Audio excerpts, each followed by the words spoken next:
We just concluded our first encounter with the topic of dictionary learning, covering the basics in this field. We now turn to discuss several more advanced ideas. If we are to propose better methods and newer ideas for dictionary learning, we have to first describe what is wrong with the existing solutions. This is the topic of our next discussion. The work on dictionary learning gave a great boost on the popularity and relevance of SparseLand. However, the methods we discussed, the MOD and the KSVD, do not provide a full answer to the true needs. Why? Because of several key shortcomings that have not been resolved yet. The first of which is the speed of these methods, both for training and for use. The second issue has to do with the limitation of these algorithms to low-dimensional signals. Another shortcoming is the lack of reference to known signal structures such as invariances and multiscale behavior. Last, but definitely not least, these algorithms come with hardly any theoretical guarantees, so how can we trust them? We will discuss each of these problems here and then turn to suggest solutions. We leave the theoretical issue to the end of this discussion.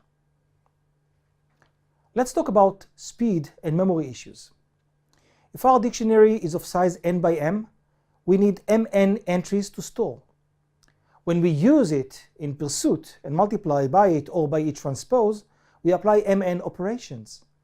Maybe this does not sound so daunting, but think about the transforms you are so familiar with. All of them are accompanied by fast algorithms that require n log m operations, and there is no need to store anything when using them. So the natural question to ask is whether we could imitate what the regular transforms give us and suggest dictionaries that are cheaper to use and store. Consider the following example. Our signal is square root of n by square root of n patch, and we aim to apply 2D DCT on it. Forget about the n log n fast DCT we are all familiar with, and concentrate on the fact that this transform is separable. This means that we apply a 1D transform on the columns and another such transform on the resulting rows. All these sums up to 2 times n times square root of m operations. This is much better than the direct alternative that would have us do mn operations. We move to discuss the second shortcoming, the limitation of the dimensions involved. Recall how MOD and KSVD operate. Can you imagine using them to train a dictionary for images of size 1000 by 1000 pixels? First of all, you could never get enough examples to train such a dictionary. As a thumb rule, we should expect the number of examples to be roughly 100 times the number of atoms. Moreover, the amount of work to perform this training will be simply endless. Even storing the matrix D will become an issue in high dimensions. Indeed, the algorithms we presented make sense for signals with up to 1000 samples because of these very reasons. So how are we expected to use dictionary learning when operating on images? Could we suggest a dictionary learning methodology that overcomes this limitation? Here is another issue that should trouble us. When we learn a dictionary D on a set of signals, we operate on the native scale of the given data, and we are completely blind to hidden structure that this data may have. For example, we are aware of the tendency of signals to have a multi-scale decomposition, just as wavelet exploits so well. Will the D we learn discover this structure and expose it? Maybe we should enforce this structure into D, directing the learning process towards the structure we desire to see. So, the question we face is how to bring a multi-scale structure to the learned dictionary. In the same spirit to the multi-scale issue, there is the matter of invariances.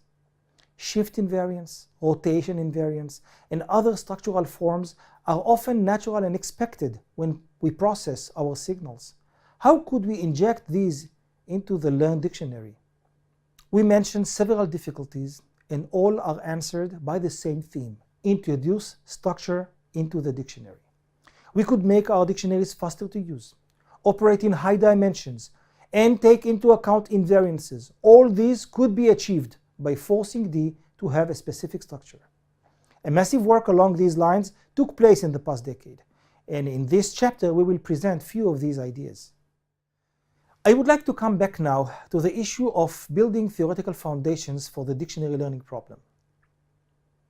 Could we suggest guarantees for the success of such algorithms? Imagine a theorem that says something like, given a set of SparseLand signals built from a dictionary D, then algorithm A is guaranteed to recover D stably under the following C conditions. You can imagine that the conditions will depend on the number of examples, the level of their noise, the sparsity of the original representations, and the properties of the D we are after. Well, in the past several years, we have seen several impressive attempts to generate exactly these kinds of statements.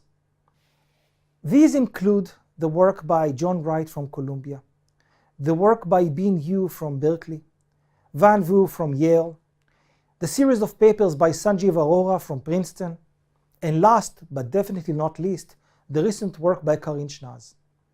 We are not diving into the details of these papers as they are quite involved, and this is beyond the scope of the material we aim to cover in this course. We do recommend, though, that you take a quick look at these by yourself as they are quite fascinating.